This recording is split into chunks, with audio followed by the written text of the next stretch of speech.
Welcome to Not My Generation, the political podcast that looks at political news and events through a generational lens. I'm Professor James Davenport. This is my colleague, Dr. Emily Stacey. And today, we're going to be talking about trends that are going on around the world and whether or not things are getting better or getting worse. And I think that we don't necessarily agree on all of this, so we'll find out. But let me start off by just saying, look, I tend to be a pretty optimistic person to begin with. And I tend to look at things from a long-term perspective as opposed to short-term perspective. And so I think if you look at data long-term, and I'm talking like really long-term, you still see things getting better than they used to be. So, and I was talking with Dr. Stacey about a book I read. It's the second one along these kind of lines, actually the third one that I've read in the last couple of years, that talks about some of these developments that sometimes go unnoticed. Sometimes people don't recognize because we're so focused on what's going on right here and now and immersed with problems that we're dealing with. So some of this information comes from a book called Factfulness by the late Hans Rosling, who was a doctor with the UN World Health Organization and such, and the information he came from data he had collected over a period of years, and he put it into this book, and I thought it was interesting. He starts his book off with a short little quiz. I just pulled a few questions from that quiz that I thought were interesting, and we'll kind of start with that and let you guys chew on some of these questions as well.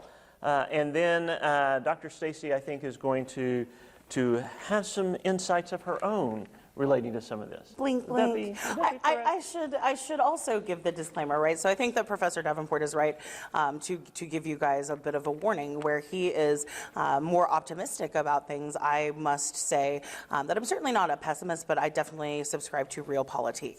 I'm very much a realist about our political trends are just generally the universal trends of civilization and society. And so whenever, and as a comparativist or someone who has been educated in comparative politics and looking at and analyzing data in a comparative manner, it's important, and I'll leave this here, to not just look at these very high-level points of data, and that's where really my contention comes in. It's a very, very wonky, ticky-tacky political science problem that I have with all of this data, so you may get bored with our argument. However, it is important, and I wanted you guys to know that I'm not necessarily a pessimist, but it is important to look at, for me, look at trends in a realistic manner. Are you saying I'm not realistic? No, I'm saying you are super optimistic. I am optimistic. There we are. And I refuse not to be optimistic. All right, so, there we are. So, even in the face of the craziness of the world in which we live in 2020. He looked at me when he said the craziness of the world. Audience, you have that on record. I'm sure that was Freudian. Okay, so get to Quiz All Master. All right, quiz questions. Quiz All right. Master, let's so go. Here we go. And what I'll do is I'll ask the questions, and before I answer them, I'll just go through the questions so the people watching, they can kind of think about what their answer would be. How's that? That's perfectly fine. All right. So, question number one, and this deals kind of with the issue of gender equality in the area of education, right? How many girls in low-income countries, so we're talking specifically low-income countries, all right? How many girls in low-income countries finish primary school? So just primary school, what we would consider elementary, maybe junior high, right? And the options are 20%, 40%, or 60%. So that's question number one. Okay, you guys can think about how you want to answer that. Question number two, where does the majority of the world's population live? All right, questions are low-income countries, middle-income countries, or high-income countries. All right, so where does the majority of the world's population live today? Question number three. In the last 20 years, the proportion of the world's population living in extreme poverty has A, almost doubled, B, remained about the same, or C, almost halved. All right.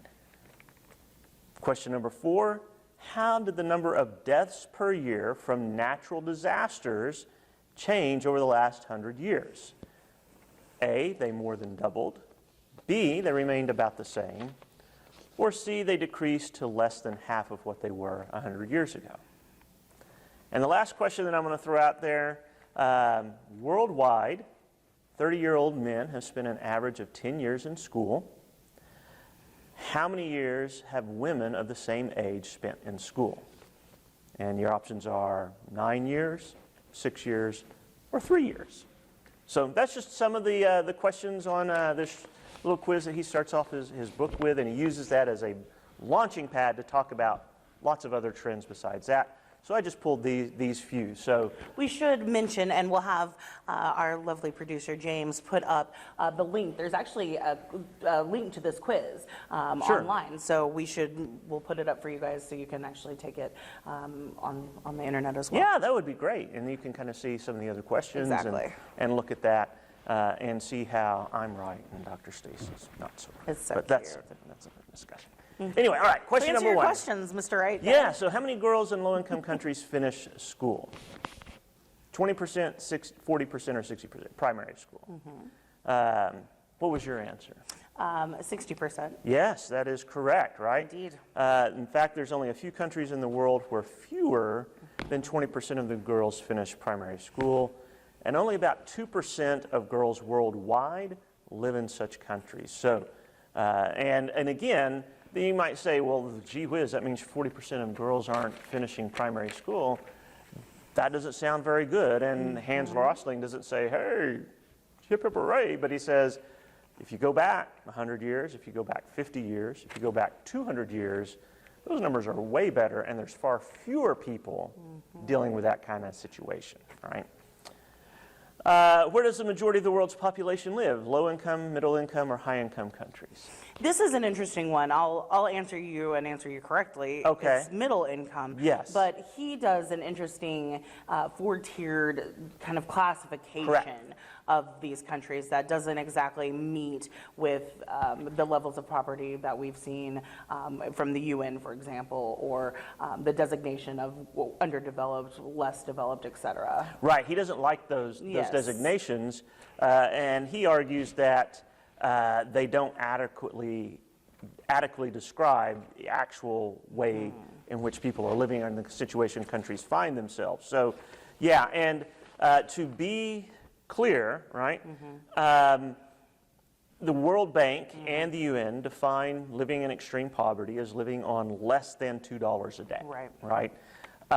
And so he uses that as his base level. Level 1 is less than $2 a day. Level 2 is between $2 and $8 a day. Level 3 is between $8 and $32 a day, and level 4 is anything over $32 a day, right? Those are his 4 income levels. So based on his bracketing, he says 75% of the world's population live in those middle income countries. Combined, 91% live in the middle and high income countries. So we're better off, and we've got another question that's going to talk even more about this coming up, so we'll just do that. In the last 20 years, the proportion of the world's population living in extreme poverty, so those at that very bottom, whether you want to take his or the World Bank's number, the percentage of people living on that less than $2 a day has done what? Has almost doubled, remained the same, or almost halved? Oh, or yeah, Professor Davenport floats this statistic around all the time. I mean, every other day. So my kids have hit. It's halved. Yes, it has, right? And again, to give you some historical comparison, in 1800, about 85%, according to Dr. Rosling, I've seen some estimates where it's closer to 90% of the world's population lived in extreme poverty, right? So less than $2 a day. In 1966, half the world's population lived in that level of extreme poverty. Today, it's less than 10% of the world's population that live in extreme poverty, and that, again, less than $2 a day. So, yes, it has halved really in the last 20 years, so lots of progress there. All right, let's talk about number of deaths per year from natural disasters. How has that changed over the last 100 years? And again, your options were it more than doubled, it remained the same, or it had declined to less than half. I mean, of course, it decreased to less than half. Yes, right. Actually, 25% of what it was just 100 years ago. And again, what we have seen is as countries and people have been able to come out of that extreme poverty, they've been able to take things, build better infrastructure, be able to develop preparations that can protect them from some of these natural disasters that occur. And then finally, this is the last one, again, was dealing with education. 30-year-old men spending an average of 10 years in school. What's the average for women of the same age? And I'll just shoot out here. The answer was 9 years. So again, still a gap, right? Still a difference that we see. But it is closer, much closer than it used to be by far. And that is again, that's worldwide. If you wanted to look at specific countries, right, and compare, as our comparatives friend does, you want to compare specific countries, you can come up with some that have much less of a gap and some that have much more of a gap. So it can vary, obviously, but on the whole, we're seeing that gap being reduced as well. So there you have it. Just a few things. The world is getting better. I believe it. It's true. We should accept it and be thankful. That's not to say, by the way, that there aren't problems, right? We've discussed many of the problems just in our own, heck, in our own state, right? It's not to say there aren't problems. It's not to say that these problems aren't serious, right? Sure. We haven't talked about climate change, and I'm not going to get into the whole debate about, whether it's real or not. Let's just do this. Let's just accept, for the sake of argument, that it's real. I'm not sure who he's debating. The questions are, well, there's lots of folks who are, certainly not you. Okay, I'm just making sure. But there are folks who don't think it's real. But let's just say, for the sake of argument, that it is real. What's the appropriate response? Can we overcome this? If we don't do something draconian today, are we going to see the earth turn into fire in 50 years or whatnot? All of that's certainly up for discussion, but and we should take these kinds of issues seriously. But if we have some historical context, we can actually see things are a lot better. And I look at this, even in the context of 2020 and the coronavirus, just thinking, had this thing hit 30 years ago when I was in school, life would have been so much worse. So much worse for most of us. So yeah, I am pleased to say I believe that things are getting better, and we should accept that, even as we focus on how to solve the problems and challenges that we do. Sure, absolutely. So I'll explain mildly, and I love the shot across the bow, as that's what comparativists do. James Davenport thinks he can get some things away, across me, but that's okay. So the issue that I have with this book, again, is that he really is painting this extremely universal rose-colored picture with data that, sure, will explain his story, but again, he's cherry-picking this data and really ignoring a lot of trends that are just absolutely adverse to what he's trying to say. So, for example, it's pretty clear that his extreme poverty, and this is something that I'm sure Davenport's going to want to fight, he's telling us that it's better. These technological advances, economic growth, things are better on the whole. And again, you can cherry pick countries like India and China, where economic growth has lifted billions of folks out of poverty. India and China, for example. But then you look at countries in Africa, for example, where they are predatory states, right? They're extremely predatory in terms of the poverty. Whenever there's aid from the IMF or the World Bank, et cetera, the people at the top are going to siphon that off. And so that becomes a problem whenever you're not looking at, again, what's actually happening on the ground. The halving of the poverty level, right? That's Professor Davenport's favorite statistic, but again, as somebody who teaches comparative politics, international relations, teach it in the spring at 2 different places, we tell our students not to just look at that based statistic, right? You've got to look on the ground to see how people are actually living on that better standard of living, right? So while on whole it is getting better and people will have more money to live on, et cetera, the differences between countries, right? The roughly $20 a day that Americans live on versus the roughly $7 a day, $7 to $10 a day that Mexicans live on versus the 50 or so cents that people in Thailand live on, et cetera. That's not getting better, right? And those sorts of disparities are things that, again, we should take into consideration. So I told you that I had some quiz-like things, but I did want to just give that basic review. I think that the book is probably, it's good. What I like about the book, and I'm not trying to just completely kill you here. What I do like about the book is that it does provide, it's a psychological trigger, right? It's trying to explain to us, sorry, I know I moved. It's trying to explain to us what we think is wrong, or our assumptions about the world around us are wrong, and that we should do more research, which I think we both can agree on. That's why we teach, right? That's what we're teaching our classes all the time. But again, unfortunately, when we dig down into the methodology, the research, it just is presenting, for me, as a consumer, too highly a biased sample of statistics as a true perspective on global development, and really does avoid a lot of problematic trends because it doesn't fit with his narrative. So for example, I love you.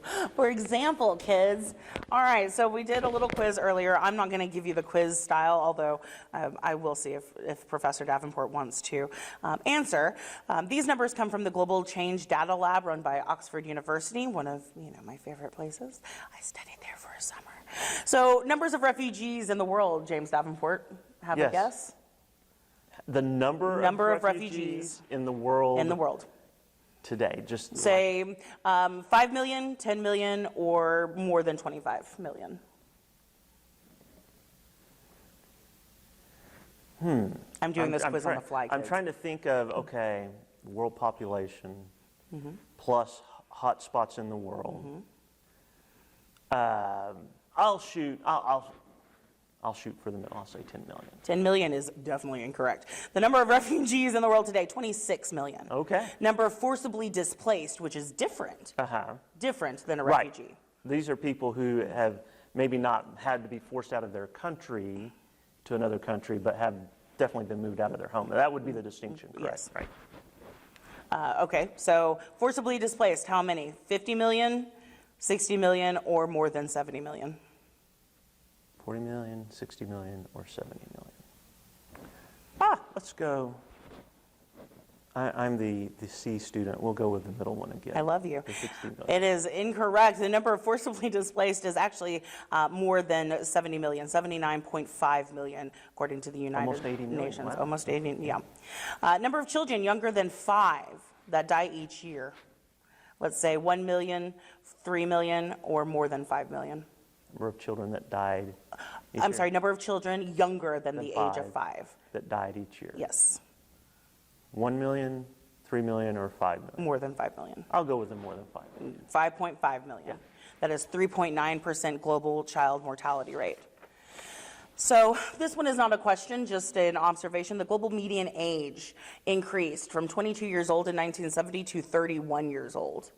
So on a median age. Right, the median age globally increased from 22 to 31. So again, we are seeing a huge aging population. You're also seeing my generation, right, and the younger generations not having more children. Correct. So we're very Y'all need quickly to get to work on that. Yes, we're very quickly getting into an economically unsustainable situation. This is a good one, right? Because we like to talk about gender equality and all the wonderful things that are going on for women around the world. Number of women that die from pregnancy-related causes every year. That's a good one. James Davenport. Yes. Is it 100,000, 200,000, or more than 300,000? It's got to be more than 300,000. 303,000 women a year. Yeah. And that is not just in Syria. That is not just in places that we would expect for this to be happening. The United States has a pretty high prevalence of women, particularly women of color, who died because of pregnancy-related issues. So something that is certainly near and dear to my heart.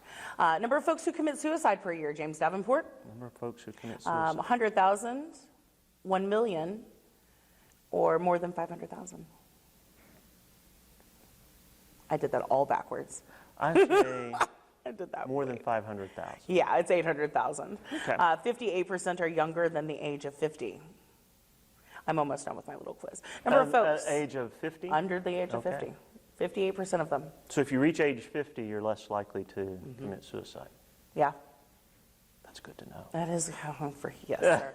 Number of folks who are estimated to have a mental health disorder. This is something that, again, even at a state level, we don't pay attention to. So it's totally not shocking that there is not more international statistics or global comparative statistics on mental health disorders. 792 million Okay. folks estimated to have a mental health disorder. Okay. Crazy. Number of folks who do not have access to potable water. Is it? Depends on what building you're in. Oh, Did I say that out loud? Ouch. Ouch. Number of folks who do not have access to potable water. Is that 100 million, 300 million, or more than a billion? Potable water. Yeah, I would say more than a billion. 2.1 billion Yeah. people, 29% of the global population. So again, when we're talking about all of these universally wonderful statistics, you've got almost 30% of the global population that does not have actual drinking water, access to it every day. Number of folks, last one, number of folks, and this one really is the cherry on top, that do not have access to safely managed sanitation. Safely managed sanitation. All right, I'm This gonna one's play along with this because I think that's a very broad concept, right? What do you consider safely managed? But There's we'll not just- poo in the streets. Right. Okay. That's pretty much what the UN All right. So what are my options? But do not have access to safely managed sanitation. Is it 1 billion, 2 billion, or more than 3 billion? I'm going to go with 1 billion. It is 4.5 billion, 60% of the global population. 60% of the global population. So again, I just looked up statistics that are of interest to folks who do a lot of foreign policy, IR work, just to kind of get a bigger picture of what's going on. Because yes, it's wonderful that, girls are getting to go to school, and that's great, but I wonder what the average age of pregnancy is in these countries, and then you couple that with 300,000 women die each year of pregnancy-related issues, and again, it becomes a statistic that is blurred once you get into the nuances of things. Well, That's my problem. Again, it depends on what you're comparing things to, right? So you can compare things going on currently in different countries, right? Or you can compare things over time. And you can compare things between countries over time. You can. And you come up with a lot of different That's true. Analysis, right? Again, right. What's the That's question? fair. My question would be, what would be those numbers or those percentages? And really, the numbers are large, and we should be concerned about them, no doubt about that. Absolutely. But the question becomes, what percentage of the total population are we talking about? Dr. Stacey gave us a couple of those, a third without proper sanitation. Right. Was that about right? Yeah. But the question becomes, what was that like 100 years ago? Was there more or less of that? See, was there like that 200 years ago? I don't care about that. More or less. But if you don't care about that, you can't recognize what progress has been made and what has been making the progress, right? Which is actually more important. If we can say, and yes, China and India by far have been leading the way on economic growth, rising living standards worldwide. But if we can identify why, then that can help other countries that want to achieve those same living standards as well, right? But if we don't know what we're comparing against, right? If we're just comparing against, well, you have the U.S. and Western Europe, and you've got China and Japan, and then you're comparing everybody else against them right now, it doesn't necessarily give you the same picture as if you compare them based on where they were 50, 20 years ago. Again, remember, in 100 years, right, the U.S. has went from what some would consider today living in third world, a majority of the population living in third world conditions, to today being one of the most wealthy countries on the face of the planet. And so being able to recognize the kind of progress that has been made and what is doing the work is really important if we want to help the rest of the world move in that same direction as well, right? Now, I will say one of the big challenges to that, right, is the whole issue of industrialization, right? Again, if we go back to the issue of climate change, the issue of industrialization comes into play. And if these other countries were to follow the exact same process of what we call today the developed countries, he doesn't like that term, but those tier one countries for Dr. Rosling, you're going to contribute much more carbon dioxide to the atmosphere, much more climate change going on, but there's no necessarily reason to believe that they have to follow those same steps. And I think that's important to remember too, right? For example, there is no reason that countries today that still, and there are some, that still have limited access to just communications, like phone communications, right? The ability to contact people. Well, they don't need to lay down lines and lines or rows and rows of telephone poles, right? Sure. Because now we have mobile phones.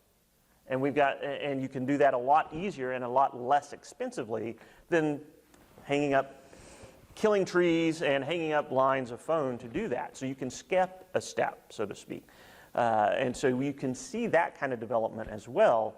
But if you don't see the progress and you don't know what's making the progress, you don't really know how to help these countries that are still trying. And some of that is, again, as Dr. Stacey alluded to as well, some of those countries have to help themselves, right? If you have leadership that foreign countries are trying to provide aid, and that leadership in that country uses that to just enrich themselves and keep the population in destitution, it doesn't matter how much aid you send, it's still not going to help, right? And that's one of the big problems we've seen with especially foreign aid projects from the 70s and 80s, even into the 90s, and the World Bank and the International Monetary Fund and some others started recognizing this as being a problem and have tried to, along with other countries, tried to develop better ways of providing aid. But it's still an issue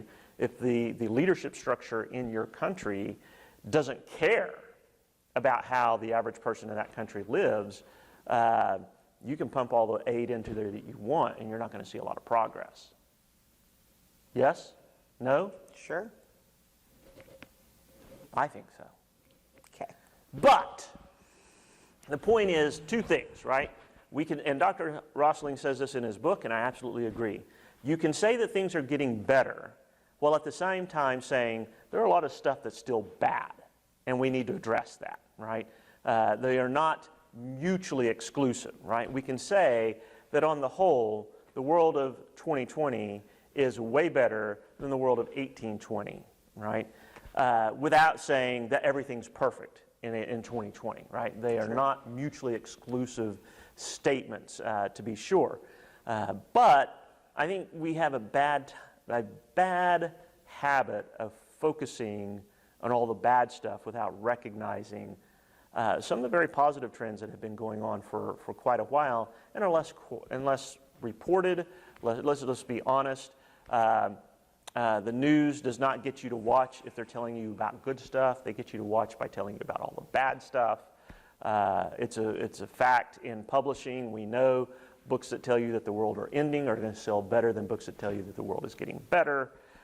So we have this inherent bias to believe bad news more than good news, and to share bad news more than good news.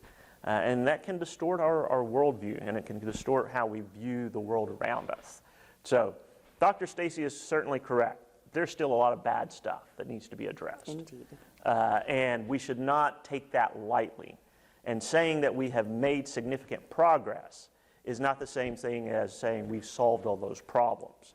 But if we don't recognize the progress and more importantly, what has led to that progress, we're going to have trouble still solving these challenges that we face today.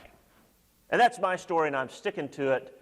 It's the end of 2020. It is. This is going to be our last and final episode of the year. Indeed. And I think we should go out on a positive note. Listen, this year's been full of negativity. This year has been one big heaping pile of bad news, Indeed. right? So let's think positively going into 2021. We got a vaccine coming. We're going to hopefully be back to normal before the end of 2021. We're going to be able to spend time with family, and we're going to be able to go to sporting events and concerts and movies. We're going to get back to life, be able to enjoy the things that we have missed over the last year. Things are going better than maybe what we think they have been. And I'm going to go back to, I would much rather go through this virus in 2020 than in 1980. Let me just tell you, much rather be going through it now. So that's my wrap. Right. You want to end on anything? Not really, man. I'm good. Think for positively, Dr. Stacey. Indeed. Think positively. Right. So We will see you guys in 2021. Have a happy holidays, a Merry Christmas, Happy New Year's. Enjoy time that you can with family. Be safe, right? And we will be back with you in 2021 with another round of episodes talking about all sorts of things and maybe even agreeing or disagreeing at different points. If you'd like to suggest a topic for us to discuss, you can reach us at notmygeneration@raider.rose.edu. All right. We will see you guys next year. And before we get out of here, I want to say a quick thanks to Pastor Tim Haynes and Christ Family Church, which has been our temporary home this year for our podcast. We had some displacement out at our normal location, and so they've offered us space to record this. I also say a shout out to our one-man production crew, James M. Davenport, who has done everything from the filming to the editing to getting this prepped and has really made this possible. So thank you to both of those folks and to the church for allowing us to use their space. And we'll see you guys next year. Yay.